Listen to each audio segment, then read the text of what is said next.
Jiu Jitsu was something for me to make sure that I was okay.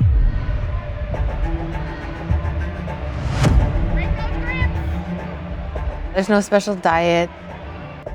There's no shortcut. It's just showing up, putting in the time, working through days you don't even want to be there. Happiness, when we define it as learning to be content in our circumstances, that is an attainable goal. Focus on the small changes that you can make today. Those will eventually translate into bigger changes.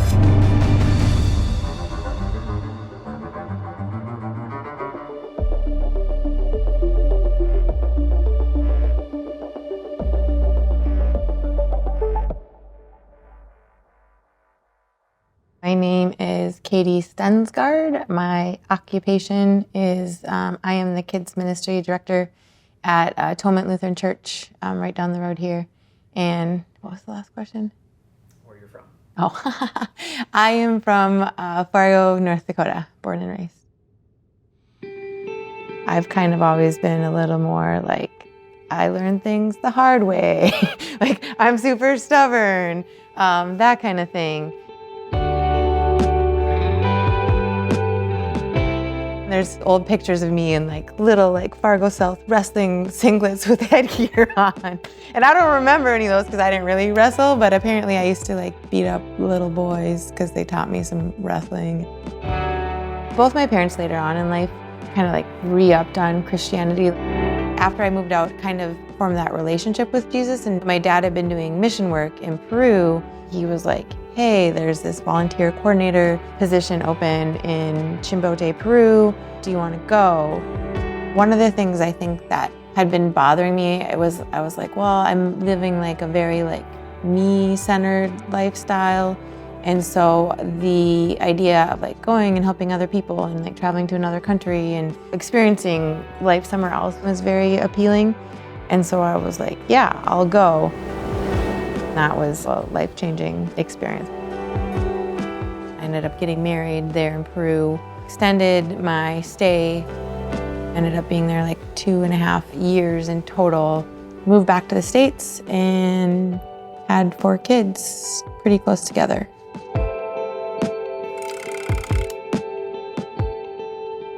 These whole arm stripes. What's whole? Holes are the...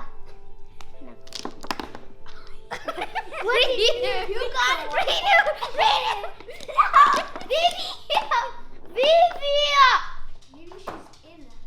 To the outside, like everything was great. And everyone thought we were like the super great and happy couple. But as most people know, like a lot of marriages aren't like that. Like the marriage behind closed doors is oftentimes like very different than what people see publicly. I made an appointment with a Christian counselor. They just started working at the church, and I was like, well, this is gonna like affect my job at the church, gonna get divorced. So I remember praying all the way that I was driving, and I was like, God, like I can't, like I wanna leave, like that's what I wanna do. Like it's been bad for a while, and it, you know, and marriages go through bad patches, but this was more than that. It had broken down to the point that it was like unhealthy and pretty toxic. And then I just kind of like put it in God's hands. I was like, if you want me to say, like, if that's what you want me to do, I will. Told her the whole story, and she was like, God loves his daughters just as much as he loves his sons. It was just like this huge weight had been lifted. Like I was fully expecting and prepared that she was gonna tell me, like, you have to go back. Like, you know, God doesn't believe in divorce. Because that's like a lot of the default answer for a lot of like Christian counselors, you know, like God hates divorce. God doesn't believe in divorce. But she like actually heard what I was saying. I just remember getting all this stuff packed and going out to my parents' house. That night, I slept for the first time in like 5 days. I've never had a sleep like that before, where I was just had been holding on, and then I could finally like let it go. The whole year was pretty emotionally draining, but then at the same time, I was, you know, like being strong for my kids, and I was like working, and there wasn't any time to break down. And I was like, plus like if I lose it and I break down, like, who's gonna deal with it? Oh, it's gonna be me again. So like, what's the point? A lot of the healing for me has come after, because like during, like I was just surviving, and even like the first year or two after, I was just making sure my kids are okay. Jiu Jitsu and everything that came after, it was something for me to make sure that I was okay.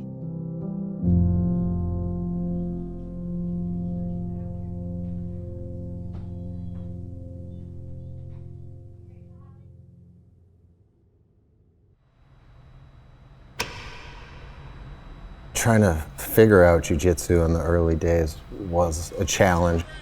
We only had UFC VHS tapes. At the time, we didn't have YouTube. We didn't have much to go on at that time. A lot of it involved us just beating the hell out of each other, for better and for worse, in a lot of ways. And that was kind of how we started figuring out what worked and what didn't. We learned the hard way. We opened up the ACA, it was December of 2008. Fargo didn't really have an MMA gym, they had other jiu-jitsu gyms, but I knew that I was bringing something that Fargo didn't have.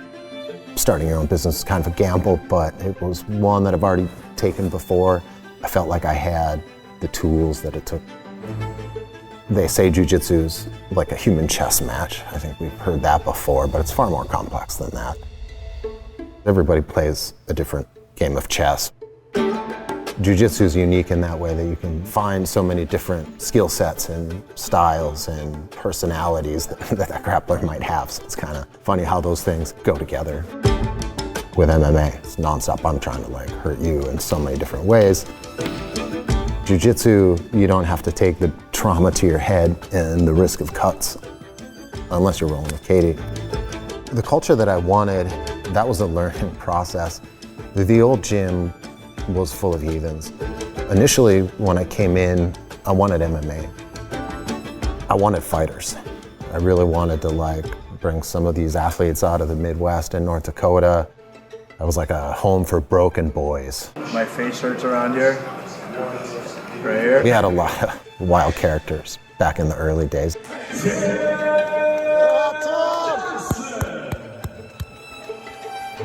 It was like fun times a lot of times because it was a big boys club and we were all beating the hell out of each other. Initially it worked out really well, so I don't think I would change anything because in that short time frame, like we got 2 guys in the UFC, we had 2 people on The Ultimate Fighter. We were killing it in a lot of ways in a short amount of time. But then things had to change. I wanted the gym to be more family friendly. I wanted my kids to be involved. I wanted to see like a little bit of everybody in here and not just people that wanted to be MMA fighters. I knew that culture was more important than results, and the results would come with the culture. The direction that we are now is that we're just trying to keep this place a dickhead free for the most part. That's kind of also what separates us too. I mean, we have the results to, like, we don't want to water anything down. Like, ultimately, it's for self-defense, and I'm not going to lie to anybody.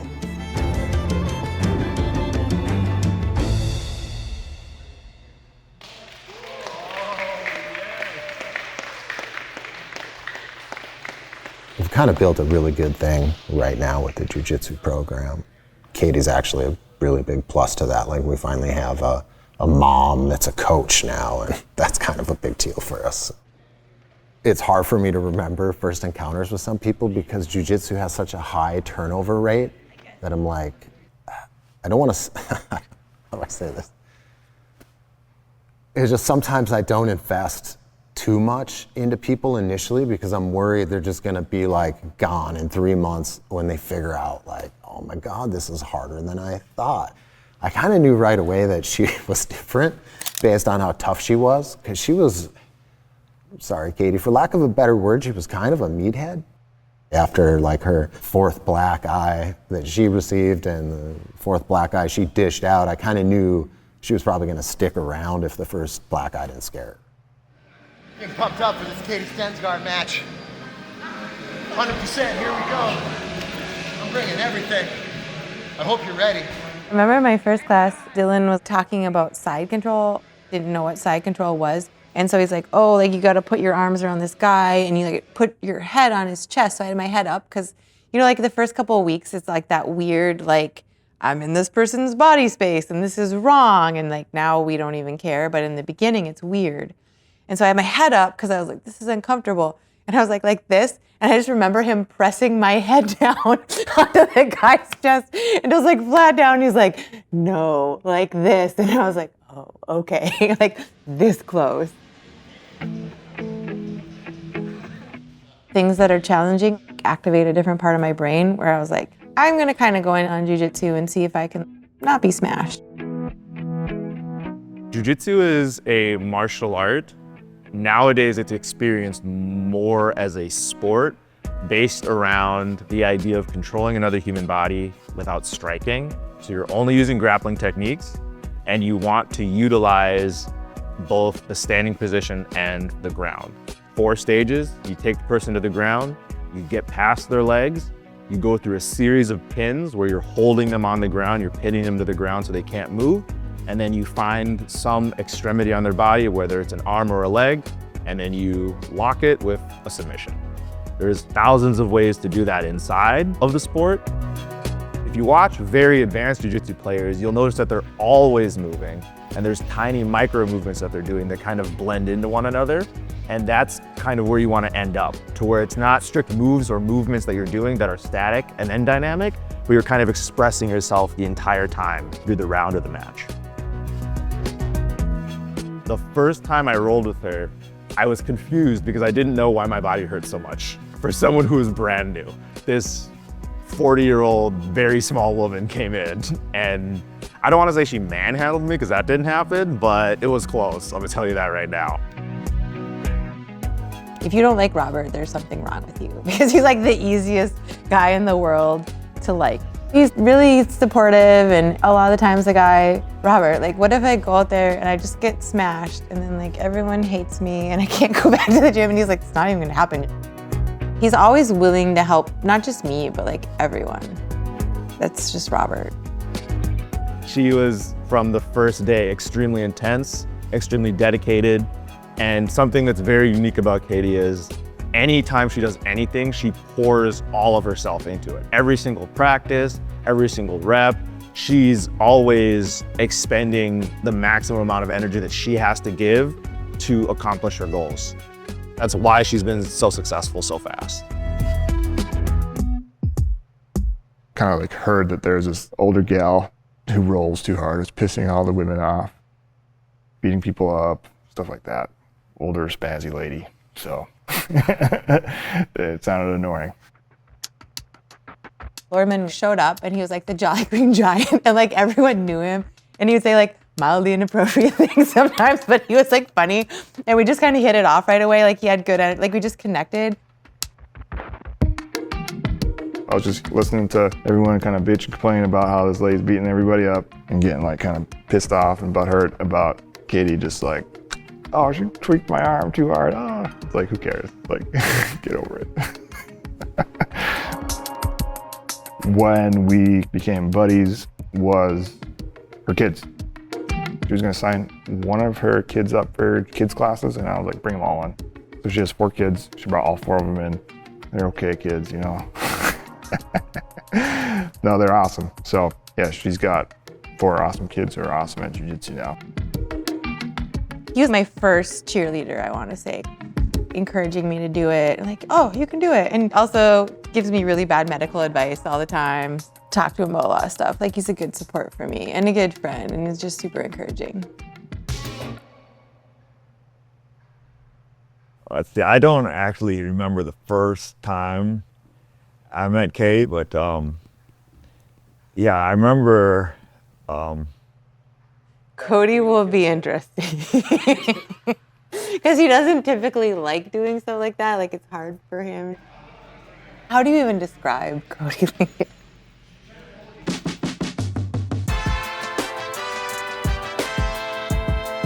You know, like how every gym you have the person to beat. He's like the person to beat at the ACA. He's like the person with the biggest target on his back. Everyone wants to beat Cody Lincoln. But he's like the nicest guy. He started this thing a while ago. He was like taking a poll to see who was nicer, me or him.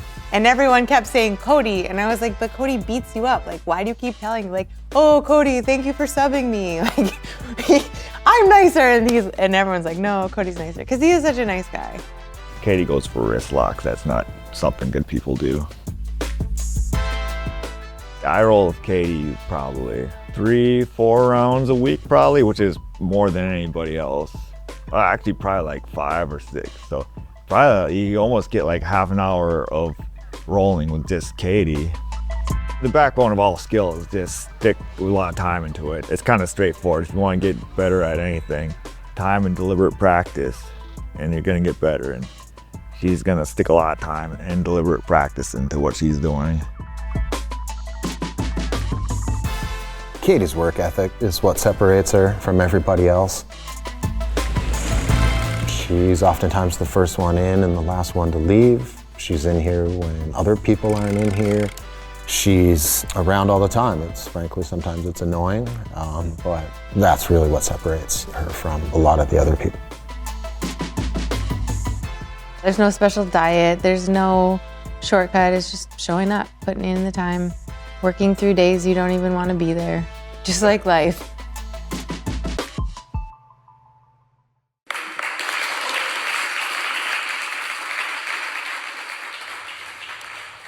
Jiu Jitsu found me at a time when I really needed it, and now it's like this weird family. We've traveled all over together. I know really random, weird stuff about most people at the gym, but they can say the same thing about me. Sports definitely do help me process hard things in life. It's gonna be so cliche because people are like, Jiu Jitsu is my therapy. Like, okay, to be clear for anyone out there, it's not actual therapy. Like, if you need to see a therapist, you should probably go see a therapist. But it helps in ways that regular therapy can't. I can't talk about things anymore. I just need things to physically leave my body. I feel like not just jiu-jitsu, but competing has helped me kind of evolve, not just as a competitor and a jiu-jitera, as a person. It makes you take a look at hard things about yourself. Then she's walked into the doors of the gym in a very short time, went from just being open and available to learn something to a couple competitions, doing okay, not doing okay, to multiple world championships and multiple belt ranks, not just like the white belt. She won blue belt worlds, purple belt Pan Ams. She's about to compete in purple belt worlds masters division. I trained for 8+ years and competed and didn't even know what the rules are.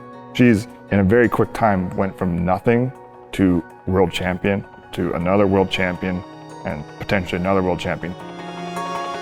In August, I'm gonna go and try and win Masters Worlds at purple belt. I hope to compete in my weight class again, and in the open weight, you have to medal, you have to podium in your weight class to even be eligible for the open weight. I've never not podiumed before, so knock on wood. You know, like you're always like, well, it's probably gonna happen sometime, but it hasn't happened yet. My goal obviously is to go have fun, do good jiu-jitsu, but also to win. Like you always wanna win, although that like can't be the focus when you're competing, but I mean, that's why everyone goes there. You train at this high level, training the amount she does train, and then competing how she does compete, you're gonna get injured. You're gonna break a shoulder or break a knee. Like maybe that could be like some of my big brother coming through is like say, hey, you will get injured and you will have to learn to deal with it. You might have to get surgery. Just a fact of life.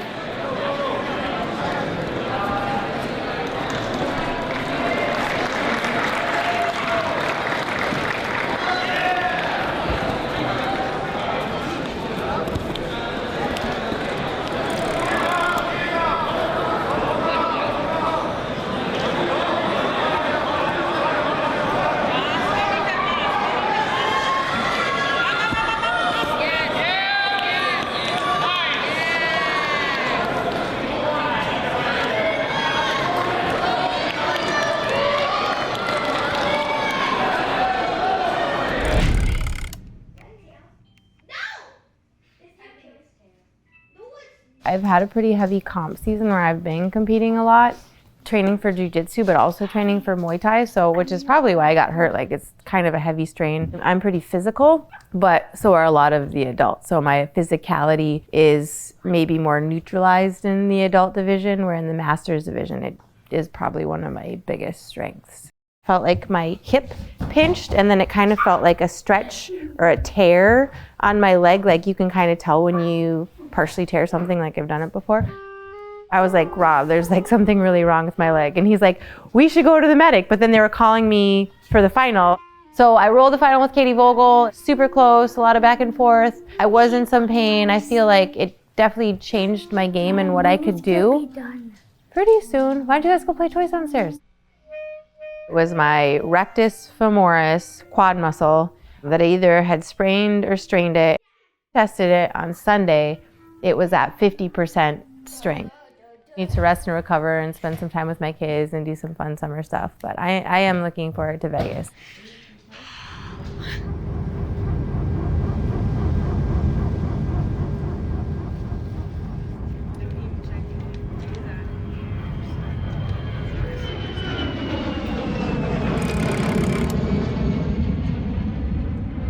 Tomorrow we'll head over to the convention center. There's a bunch of seminars.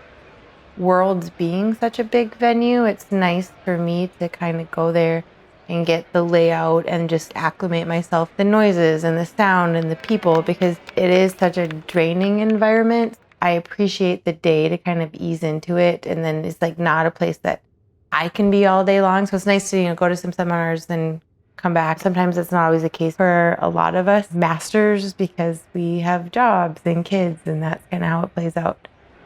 Out of all of my camps, this has probably been like my worst camp. But I've been training all summer, but I've been doing so many different things, and I've lost a bunch of close matches recently. I went a whole year without losing any matches. And now recently I've had more losses than I've ever had, which stinks and I hate it. But then also it means that, I'm not playing it safe. Like, part of your growth as a grappler, but also a human, is doing hard things and taking the hard matches and not running away from the hard matches. I have a real clear game plan of what I want to accomplish. It's not a game where it's like my turn, your turn. It's like, if you want to win, it's my turn, my turn, my turn. You don't get a turn. Your turn is over. It helps me to really set the tone for the match. So I'll be looking to get the grips I want, to pull guard, to sweep. So that'll be interesting to see how that all comes together on competition day.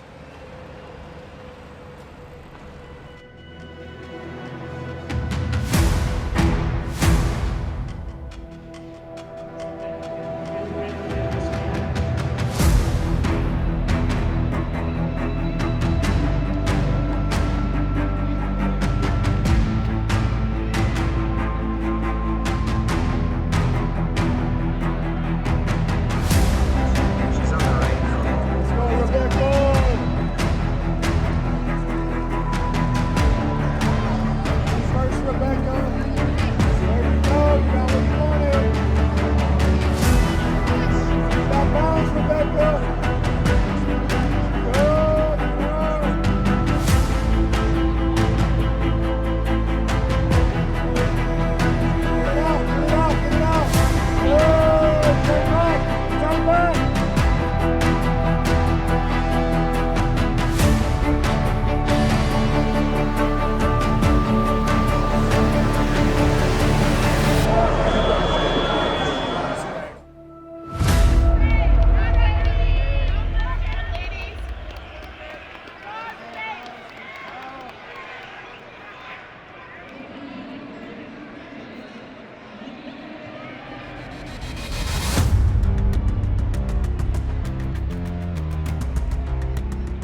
Katie!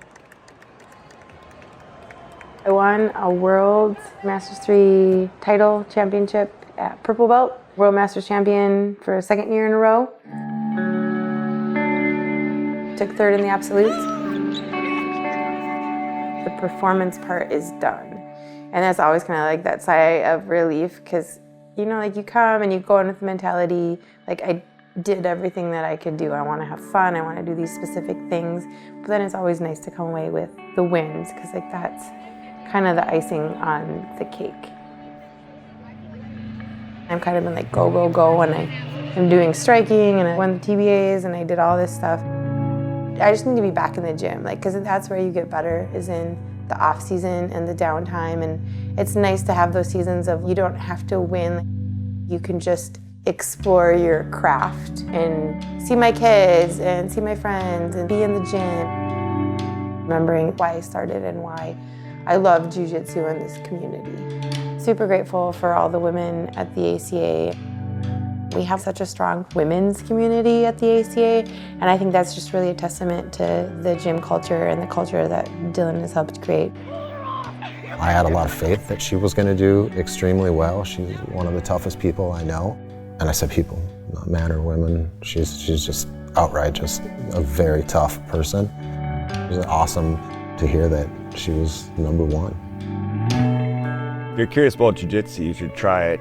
It might be about like defending yourself to some people. It might be about like whatever, getting into shape, but you might just like it just because you start to learn. It might end up just being all about a process of learning.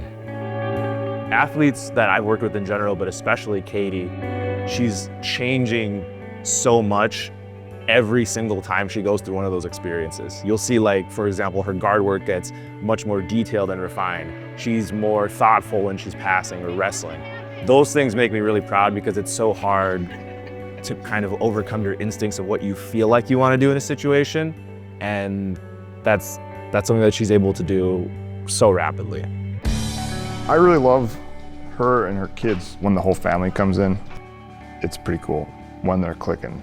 When they're not clicking, it's like 4 devils and a lead devil. It's the kids program that changed everything for me. I started martial arts in 2001 doing like kendo and stuff like that. And I know how impactful my very first martial arts coach was. And you know, having the kids, it saved me. I'm 6 years sober. You can see the struggle and giving like a little bit of confidence out there. Like, it does a lot. Single parents or anyone who feels stuck or like they can't do something, or maybe you're going through something really hard right now, take it one day at a time. Keep taking the next step forward.